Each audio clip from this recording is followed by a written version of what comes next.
First, every time I listen to a discussion on facial recognition, more and more questions emerge. It's amazing. I like to thank my colleagues on both sides of the aisle.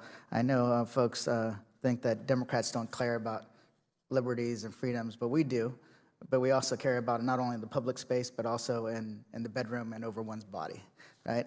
That's the way I kind of approach this issue from a very personal perspective. I've made my concerns about this technology pretty clear. You know, the dangers it poses on communities of color when used by law enforcement, racial bias and artificial intelligence. And as I was looking into it, Amazon continues to come up because they're one of the most aggressive marketers of this new technology. And they do it under a shroud of secrecy. I want to be clear. I know that this technology isn't going anywhere. It's hard to put limits on technology, especially when using the law.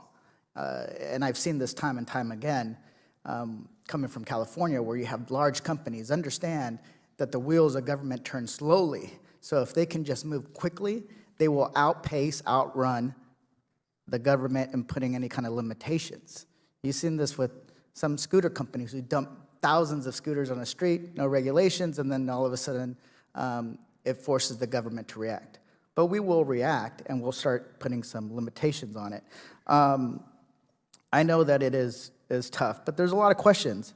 One of the things that I've been trying to figure out, what agencies, like what companies, what agencies, what federal authorities are using it? How are they using it? Who sold it to them? And if there is a third-party validator like NIST who's evaluated its accuracy. And it is, because when this technology does make a mistake, the consequences can be severe. According to the NIST study, it said in identification of applications such as visa or passport fraud detection or surveillance, a false positive to match another individual could lead to a false accusation, detention, or deportation. Dr. Romine, the recently released NIST study found that facial recognition technology not only makes mistakes, but the mistakes are more likely to occur when an individual is identified as racial minorities, women, children, or elderly individuals. Is that correct? For most algorithms we tested, that's correct. Did your study find that these disparities were limited to just a few developers, or was it bias and accuracy more widespread? It was mostly widespread, but there were some developers whose accuracy was sufficiently high that the demographic effects were minimal. Are you aware, if I know Ms. Whitaker answered this question, but has Amazon ever submitted their technology for review? They have not submitted it, but we have had ongoing discussions with them about how we can come to an agreement about their submitting the algorithm. It's an ongoing conversation, so it's an active conversation that we're still having. How long has it been ongoing? I don't know exactly, but it's been some months at least. Okay. And, you know, this is in the context of them trying to put out a blog post, and that blog post regarding their principles that you're referring to was in response to a letter that myself and Senator Markey sent to them. And you would think that it would be more than just a blog post. You would think that would be something more serious and rises to the level of our concerns. But with that, want to ask Ms. Long and Ms. Whitaker, I want to ask each of you, can you each discuss the implications of the newly released NIST report on the use of facial recognition software? What are the potential harms of using biased systems?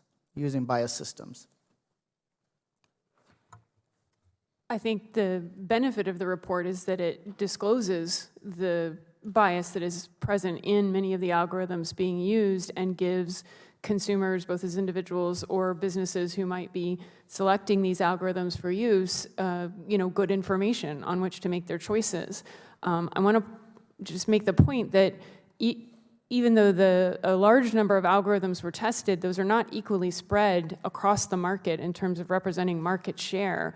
The vast majority of the market right now at the high end, and particularly that is government contracts at federal, state, and local levels, as well as the high-end commercial uses like the NFL or sports stadiums or venues or amusement parks or things like that, overwhelmingly already employ the algorithms that are at the top end of this spectrum and that have very low error rates. So it's not an evenly distributed problem, and that's part of the problem, is understanding where the algorithms are being used and by whom that are causing the most harm.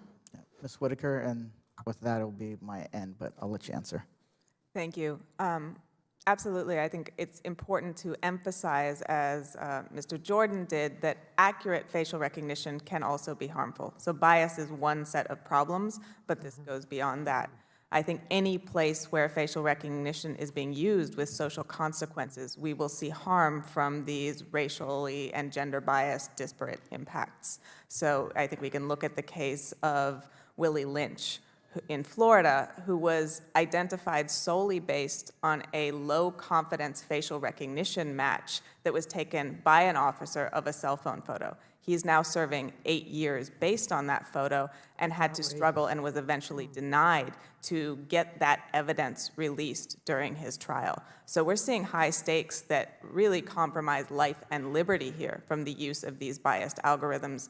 And in response to the question of where are they being used, which algorithms are being used here, we don't have public documentation of that information. We don't have a way to audit that, and we don't have a way to audit whether NIST's results in the laboratory represent the performance in different contexts like amusement parks or stadiums or wherever else. So there's a big gap in the auditing standards, although the audits we have right now have shown extremely concerning results. With that, I yield back, Madam Chair.